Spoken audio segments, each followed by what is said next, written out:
Section 5 of transfer of property act हम कर रहे हैं। देखो सेक्शन 5 में क्या है, जो ट्रांसफ़र ऑफ प्रॉपर्टी है इसका मीनिंग समझाया हुआ है कि ट्रांसफ़र ऑफ प्रॉपर्टी का मतलब क्या होता है।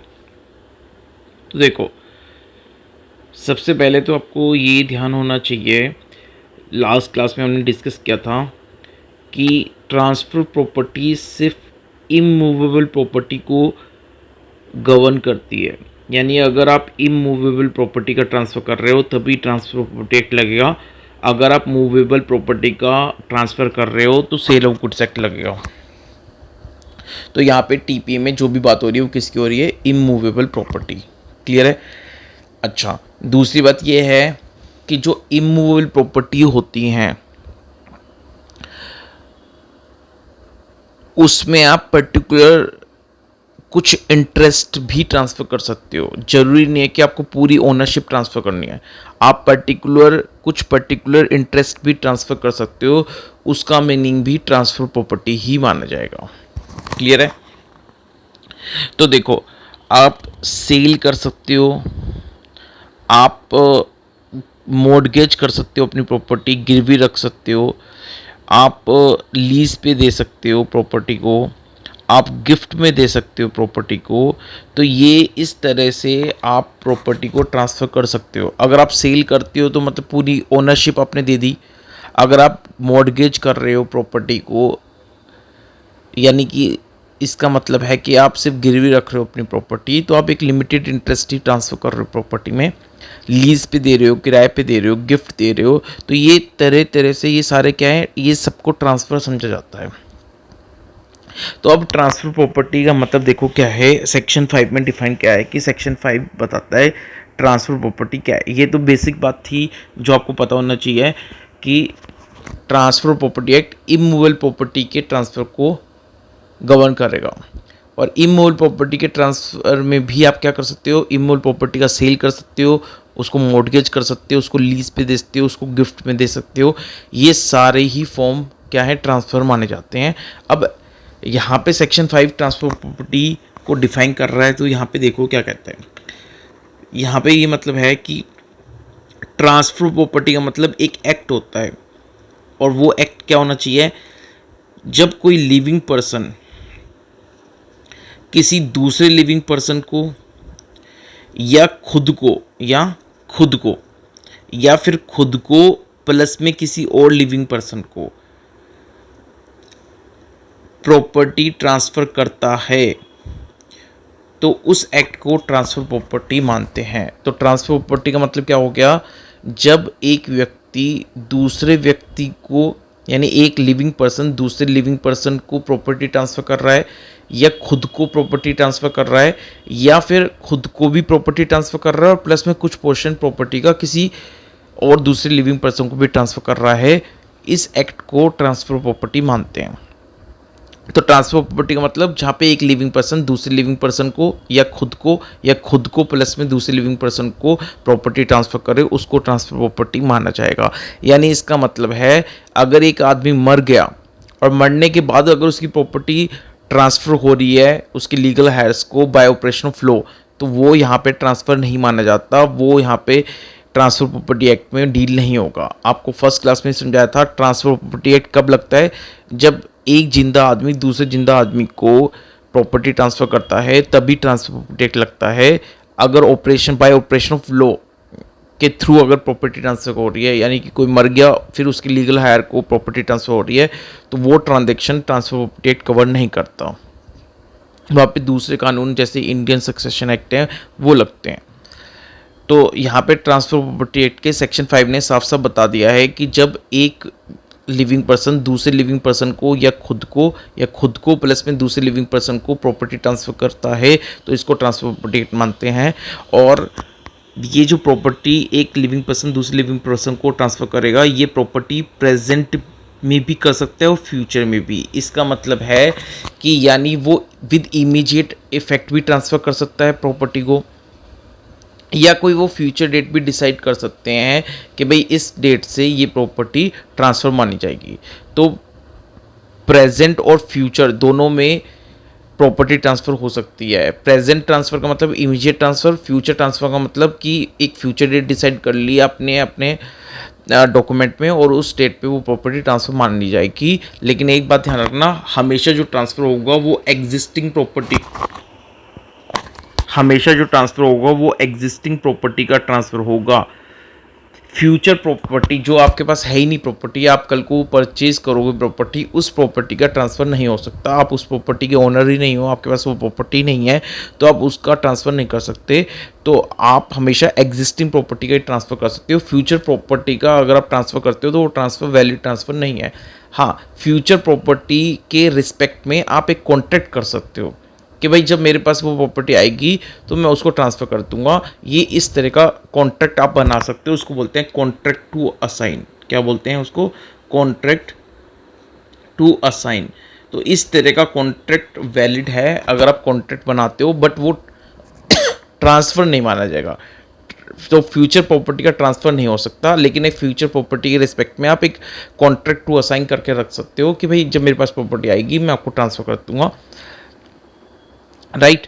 अब यहाँ पे आप सुनो, लिविंग पर्सन का मतलब क्या है? लिविंग पर्सन मतलब जो नेचुरल पर्सन है वो भी है, प्लस में जो कंपनीज होती हैं, कोई एसोसिएशन ऑफ पर्सन है, कोई बॉडी ऑफ इंडिविजुअल है, तो ये सारे के सारे, चाहे वो रजिस्टर्ड कंपनी हो चाहे अनरजिस्टर्ड कंपनी हो, इनकॉर्पोरेटेड यानी किसी लॉ के अंदर वो रजिस्टर्ड हो एसोसिएशन, या किसी लॉ के अंदर वो रजिस्टर्ड ना हो, डजेंट मैटर, कोई भी company, association of person, body of individual, कोई भी, तो ये सारी क्या मानी जाएंगी? लिविंग पर्सन ही मानी जाएंगी, वेदर दे आर इनकॉर्पोरेटेड और not under any other law.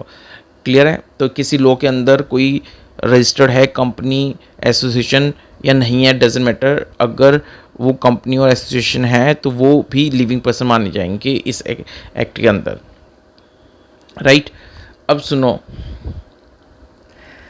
अगर कोई कंपनी है या एसोसिएशन ऑफ पर्सन है, उनसे रिलेटेड अगर कोई इंडिया में दूसरा कानून है जो बताता है कि अगर कंपनी और एसोसिएशन ऑफ पर्सन वगैरह जो हैं, अगर उनको अपनी प्रॉपर्टी का ट्रांसफ़र करना है, तो वो अगर कोई स्पेशल लॉ इंडिया में है जो कुछ प्रोविज़न बताता है, तो वो प्रोविज़न ऊपर माने जाएंगे, उन प्रोविज़न को ज़्यादा इंपॉर्टेंस दी जाएगी। यहाँ पे ये जो सेक्शन है, सेक्शन 5, ये उन स्पेशल प्रोविज़न को ओवरराइड नहीं करता। यानी अगर इंडिया में कोई लॉ है जो कंपनी या एसोसिएशन अगर अपनी प्रॉपर्टी ट्रांसफ़र करती हैं तो उनके ऊपर, उस ट्रांजैक्शन पर कोई कानून लगता है, तो उस कानून को का महत्व ज़्यादा होएगा। सेक्शन 5 जो है यहाँ पे उस बात को ओवरराइड किसी भी तरह नहीं करता, ये भी ध्यान रखना। अब कुछ कुछ ट्रांजैक्शन है जो ट्रांसफ़र नहीं होती, आप याद कर लो एग्जामिनेशन पॉइंट ऑफ व्यू से, जैसे पार्टीशन। अब पार्टीशन है, मान लो 2-4 लोगों ने मिलकर घर ले रखा, उसका पार्टीशन हो रहा है कोनर्स का, तो भाई यहाँ पार्टीशन से सिर्फ आपके हिस्से डिसाइड किए जा रहे हैं। ऑलरेडी वो चीज़ आपकी है, जो कोनर्स हैं उनकी ऑलरेडी वो प्रॉपर्टी है, बस हिस्सा स्पेसिफाई किया जा रहा है। तो कुछ नई चीज़ें उनको ट्रांसफ़र नहीं की जा रही, उनका ही जो इंटरेस्ट है उस प्रॉपर्टी में वो बस स्पेसिफाई किया जा रहा है, उनको कुछ चीज़ नई तरीके से देनी जा रही, तो इसलिए पार्टीशन को ट्रांसफ़र नहीं मानते। इसके ऊपर एक केस लो है जो आपको याद रखना है एग्जामिनेशन पॉइंट ऑफ व्यू से, वीएन सरीन वर्सेस अजीत कुमार। ये वीएन सरीन वर्सेस अजीत कुमार का केस है जहाँ पे बताया था पार्टीशन इज़ नॉट ट्रांसफ़र। ऐसे ही जो विल है, विल के थ्रू भी अगर कोई ट्रांसफ़र होता है तो विल एक आदमी बना के जाता है और जब वो मर जाता है तब उसकी विल ऑपरेट होती है और उस विल में जो लिखा होता है उसके अकॉर्डिंग प्रॉपर्टी ट्रांसफ़र हो जाती है। तो यहाँ पे विल मरने के बाद, क्योंकि आदमी मर जाएगा उसके बाद ऑपरेट होएगी, यहाँ पे लिविंग जब तक जिंदा है तब तक वो विल ऑपरेट नहीं हो रही, इसलिए यहाँ पे भी विल भी जो है वो सेक्शन 5 में कवर नहीं होएगी। तो इसके ऊपर भी एक केस लो था, एन रमैया वर्सेस नागराज, ये याद रखना है। ऐसे ही जो चार्ज है, यानी किसी प्रॉपर्टी के ऊपर चार्ज क्रिएट कर दिया और बता दिया कि इस प्रॉपर्टी में से पर्टिकुलर पेमेंट फलाना आदमी को दी जाएगी जब तक उसकी पेमेंट पूरी नहीं हो जाती। तो एक प्रॉपर्टी के ऊपर अगर चार्ज क्रिएट कर दिया कि भाई इस प्रॉपर्टी में से इस आदमी को पेमेंट मिलेगी, तो वो एक तरह से चार्ज क्रिएट किया है, सिक्योरिटी क्रिएट करी है कि भाई पर्टिकुलर कोई प्रॉपर्टी है उस पर चार्ज क्रिएट कर दिया कि भाई जब तक पर्टिकुलर आदमी को पेमेंट नहीं मिल, इस प्रॉपर्टी में से पर्टिकुलर आदमी को पेमेंट होती रहेगी जब तक उसका पेमेंट पूरा नहीं हो जाता। तो ये जो ट्रांजेक्शन है इसको भी हमारे कोर्ट ने ही बोला है कि ये ट्रांसफ़र प्रॉपर्टी में नहीं कवर होगा। तो चार्ज भी ट्रांसफ़र प्रॉपर्टी नहीं होता, जैसा आपने बताया हुआ है, तो इसको याद कर लो। ऐसे ही अगर आप रेलिंक्विशमेंट करते हो, यानी अगर आपका कोई हिस्सा बनता है प्रॉपर्टी में और अगर आप उसको छोड़ देते हो, रेलिंक्विश कर देते हो, तो भी कोई ट्रांसफ़र नहीं है ये, जस्ट आप अपना हिस्सा छोड़ रहे हो, तो फिर नथिंग टू ट्रांसफ़र। फिर आप जब छोड़ ही रहे हो हिस्सा तो फिर आप ट्रांसफ़र क्या करोगे? तो रेलिंक्विशमेंट ऑफ राइट भी ट्रांसफ़र नहीं होता। ऐसे आप सरेंडर कर रहे हो, अपनी प्रॉपर्टी का सरेंडर कर रहे हो, तो वो भी ट्रांसफ़र नहीं है। तो पार्टीशन हो रहा है, चार्ज हो रहा है आपकी प्रॉपर्टी पे, सरेंडर हो रहा है, रेलिंक्विशमेंट हो रहा है, विल के थ्रू आप ट्रांसफ़र कर रहे हो, तो ये सारे ट्रांजेक्शन सेक्शन 5 में नहीं आएंगे। They are not transfer as per transfer property act. Clear है?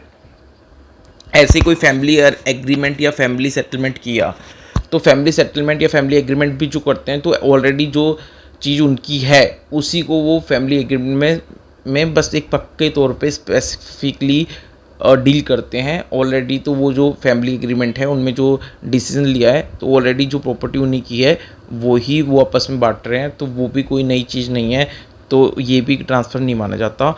ऐसे ही जो कॉम्प्रोमाइज़ होता है, तो कॉम्प्रोमाइज़ में अब यहाँ पे क्या याद रखना, अगर डाउटफुल क्लेम है, एक आदमी कह रहा है मुझे 5 लाख चाहिए, उससे दूसरा कह रहा है कि मेरे को तो सिर्फ 3 लाख देने हैं, तो उनका डाउटफुल क्लेम है, तो वहाँ पे वो जब कॉम्प्रोमाइज़ करते हैं अपना, तो वो कोई ट्रांसफ़र नहीं है। लेकिन जहाँ पे डाउटफुल वाली बात नहीं है, पक्का पता है कि एक आदमी कह रहा है कि भाई मैंने इस आदमी से 5 लाख देने हैं, तो अगर वो अपना क्लेम छोड़ता है और उस क्लेम को छोड़ने के बदले में उसको बदले में कंसिडरेशन कुछ मिलता है सामने वाली पार्टी से, तो यहाँ पे ये जो इस तरह का जो कॉम्प्रोमाइज़ हुआ वो क्या है, वो ट्रांसफ़र माना जाएगा। समझ रहे हो? तो यानी इसका मतलब अगर किसी एक आदमी ने अपने पैसे लेने थे सामने वाली पार्टी से और अब वो अपना कुछ क्लेम छोड़ रहा है और अपना क्लेम छोड़ के बदले में उसको सामने वाली पार्टी से कुछ कंसिडरेशन मिल रहा है, तो ये इस तरह का कॉम्प्रोमाइज़ ट्रांसफ़र माना जाएगा। लेकिन अगर डाउटफुल क्लेम है, एक कह रहा है कि मुझे इतने पैसे चाहिए लेने हैं सामने वाली पार्टी से और सामने वाली पार्टी कह रही है कि हमने तो सिर्फ इतने पैसे देना है, तो वहाँ पे जो उनका कॉम्प्रोमाइज़ है वो ट्रांसफ़र नहीं है। तो अगर सिंपल पूछ लें आपसे कि क्या कॉम्प्रोमाइज़ ट्रांसफ़र होता है कि नहीं होता, तो आपको सिंपल आंसर देना है कि कॉम्प्रोमाइज़ ट्रांसफ़र नहीं होता। लेकिन अगर कोई, जो मैंने आपको एक एक्स्ट्रा केस बताया जहाँ पे एक आदमी अपना क्लेम छोड़ रहा हो, सामने से उसको कंसिडरेशन में कुछ मिलता है उस क्लेम को छोड़ने के बदले में, तो ये अगर ऐसे पर्टिकुलर स्पेसिफाई करके दें ये चीज़, तब आपको बताना है कि ये कॉम्प्रोमाइज़ ट्रांसफ़र माना जाएगा। अदरवाइज़ इन जनरल टर्म आप याद रख लो, कॉम्प्रोमाइज़ ट्रांसफ़र नहीं होता। और ट्रांसफ़र कैसे कैसे होता है, आप सेल कर सकते हो, आप एक्सचेंज कर सकते हो, आप गिफ्ट में दे सकते हो, मॉर्गेज दे सकते हो, लीज़ पे दे सकते हो, ये सारे वे ऑफ ट्रांसफ़र हैं। और ट्रांसफ़र यानी इसका मतलब होल भी हो सकता है और पार्शियल भी हो सकता है। तो होल इंटरेस्ट का भी ट्रांसफ़र हो सकता है, जैसे आपने पूरा ओनरशिप ट्रांसफ़र कर दिया, होल इंटरेस्ट सेल। अगर आपने मॉर्गेज सिर्फ गिरवी रखा है अपना प्रॉपर्टी कि ये राइट है आपके पास कि मैं गिरवी रख रहा हूँ और अगर मैं आपको पेमेंट ना दे पाऊँ तो आप इस प्रॉपर्टी को बेच देना, तो ये एक लिमिटेड इंटरेस्ट है, तो ये क्या है, पार्शियल ट्रांसफ़र है। तो होल और पार्शियल इंटरेस्ट भी ट्रांसफ़र हो सकता है। ट्रांसफ़र एब्सोल्यूट भी हो सकता है, विदाउट कंडीशन भी हो सकता है, और कंडीशनल ट्रांसफ़र भी हो सकता है। तो ट्रांसफ़र कैसे हो सकता है, होल और पार्शियल, कंडीशनल और एब्सोल्यूट, दोनों तरह से हो सकता है। तो ये सेक्शन 5 था जो ट्रांसफ़र बता रहा था। तो सेक्शन 5 हमारा ख़त्म हो गया। नेक्स्ट क्लास में मिलते हैं।